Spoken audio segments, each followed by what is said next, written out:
There you go. Couldn't get it back. That was an owie. It just doesn't have enough guts. Yeah. Take her out. Get the Now I should have gone down the elevator, you know. It would have helped. How do you mean elevator? Late. Keep it Get the level. nose down. Oh, okay. It would be more lift and speed. You know, it would have picked up speed.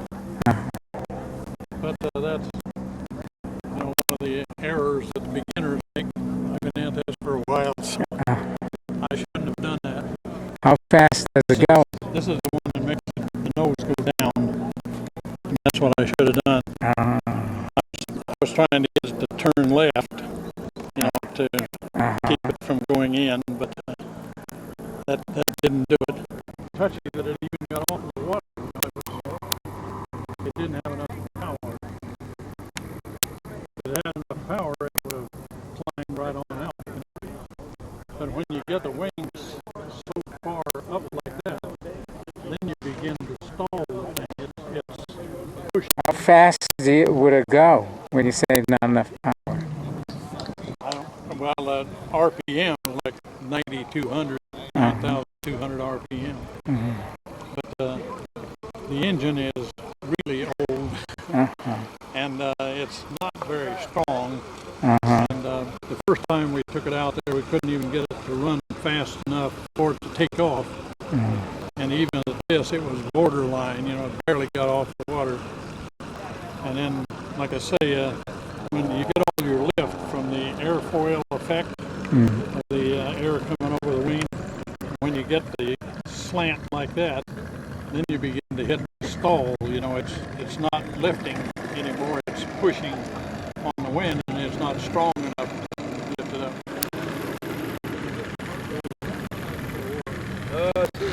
You were back up too, right?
Once the autofocus locks on, it'll stay on it, but if I move off, it's all over.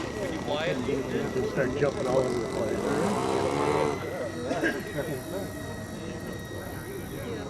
That's pretty good. I suppose it's falling this way. Yeah. They are. Kind of nerve-wracking though. At least you don't have a propeller in front of it. Yeah. I just switch around.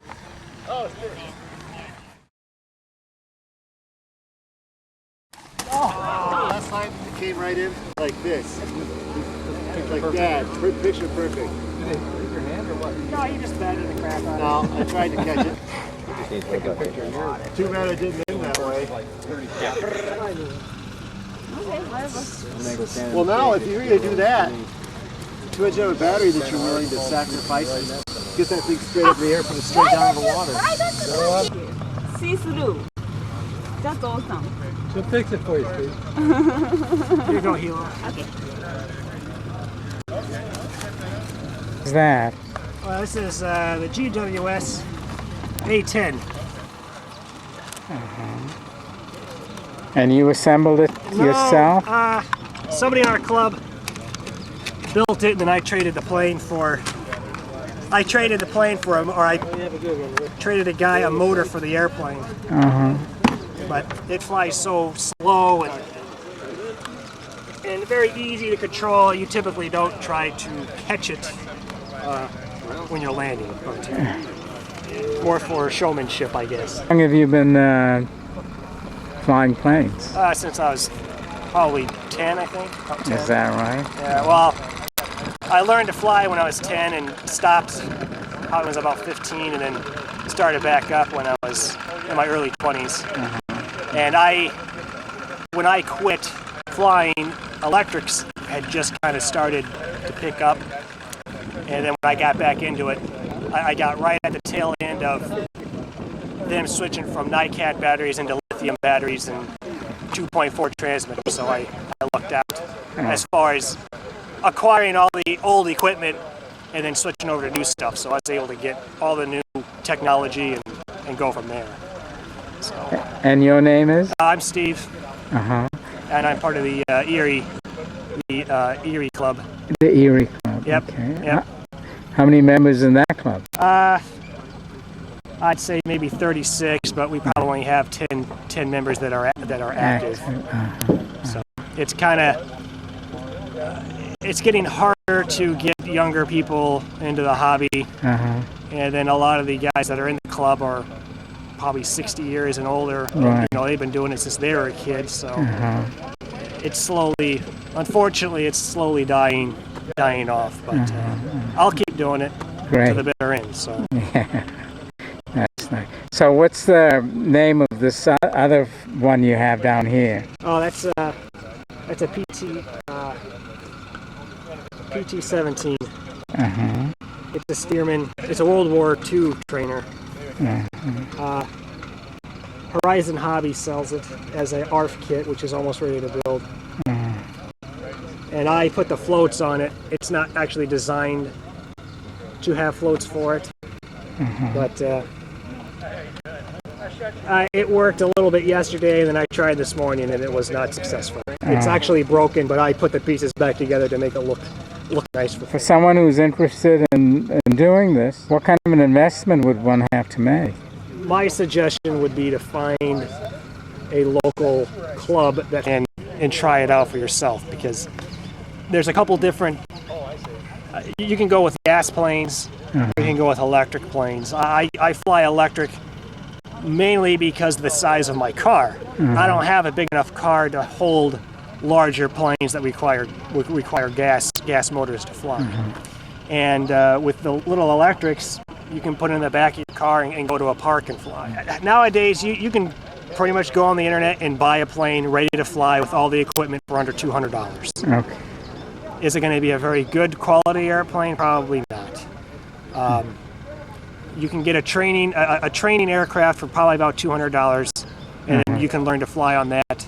And if you enjoy it and want to invest money into your hobby, then you can move up to bigger and better planes, more quality control, built aircraft. So I came across the Augustana Pepsi gym. Oh yeah. Who meet there every Friday, and some of them use rubber bands. Yeah, that's going back quite a many years. I've never flown a rubber band plane.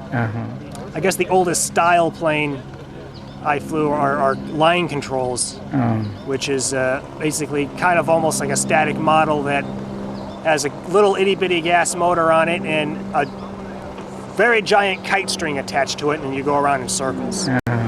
So that's kind of my first real taste of flying planes. And then my grandfather built and flew planes, and then my father built and flew planes, so I built and flew planes. Great. So it's kind of like back to what you were saying about getting into the hobby and the investment.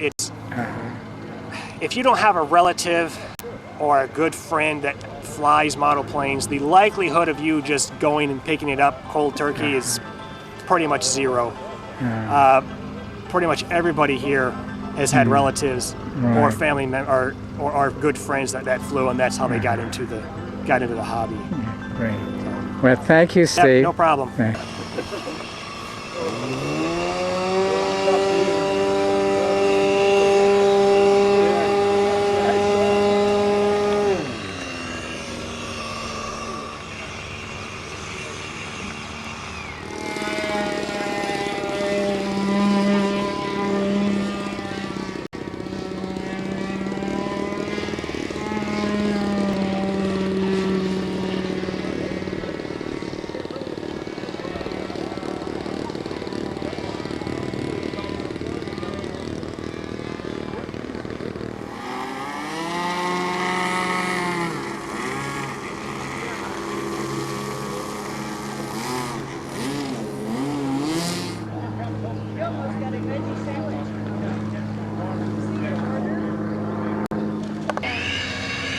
Like a tugboat.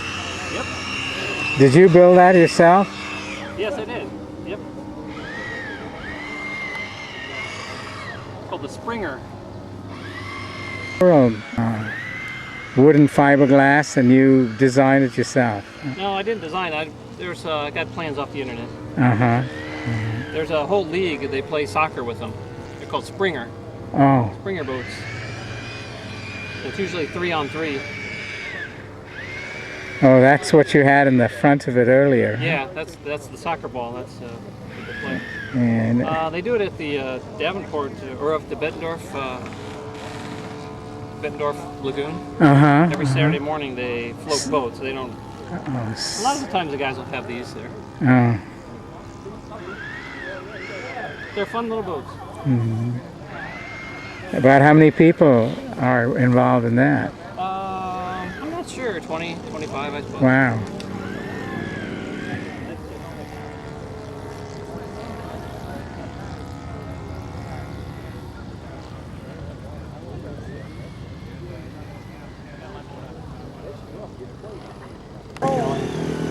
How high can you go with that? How high? Yeah, you went pretty high, it seemed like. Too damn high. It's a problem. Higher than you'll be able to see. Is that right? I get these beads of sweat out of my eyes. You get too high and you lose the orientation. Oh. Whether you're going or coming. Need a sweat rag or something? Just got taken off.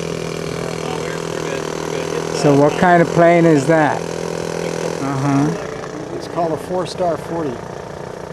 4-star 40. And you built it yourself, or you?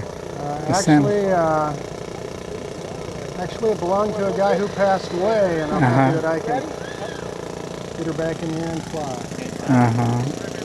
Oh, now he's putting in.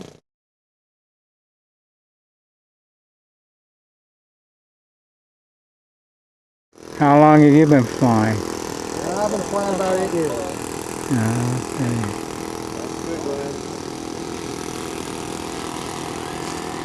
About 8 years. 8 years. That's been fine.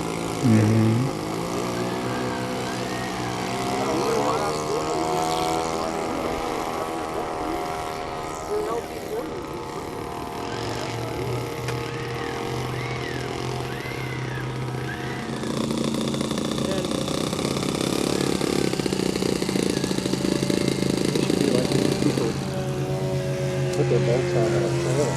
Look how it's going. They get these shows. So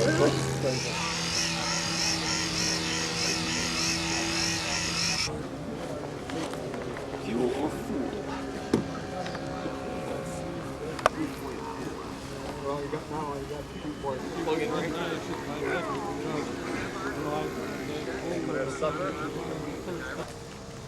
Okay. That high, that seems like a pretty big, 90 inches. 90-inch weight. And, takes a powerful engine then, huh? I'm sorry? Takes a powerful engine.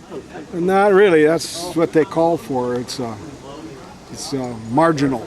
It flies You have to fly like they fly the real Cub. Can't do all the fancy stuff. Okay. How long have you been flying planes? About 20 years. I've been in it 20 years. I've only been flying probably. It took me about a year and a half to learn how to fly. I was a little on the slow side. Okay. I'm only half fast. Okay. May I have your name? Bob King. Bob, thanks. So you're gassing this up right now, eh? I was gassing the other one. Oh, okay. Filling it up. No longer around.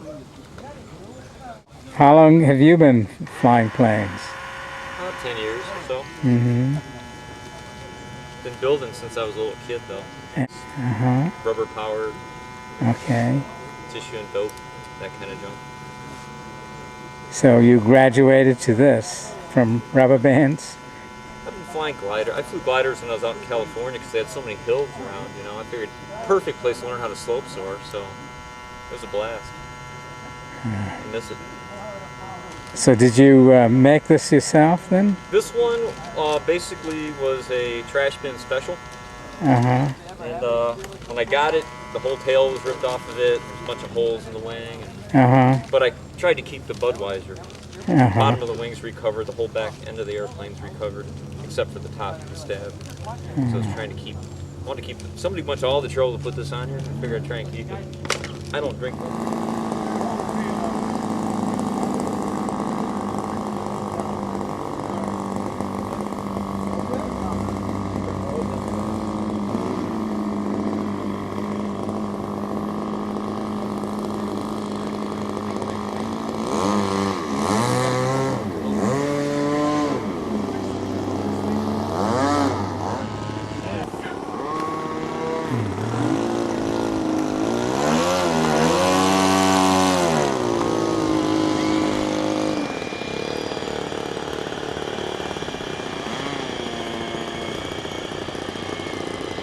Okay, take it off.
You candidate.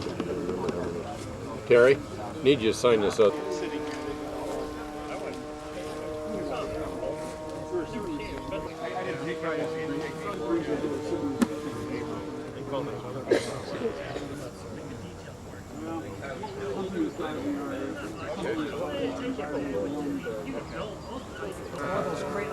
Glider with a flat. Oh, okay. Very straight. Okay, oh yeah. Dynamic The DSS. Yeah. I've never seen it done. I've only, they do it on, you see it on YouTube or whatever. Yeah. There's the fun fly. Yeah.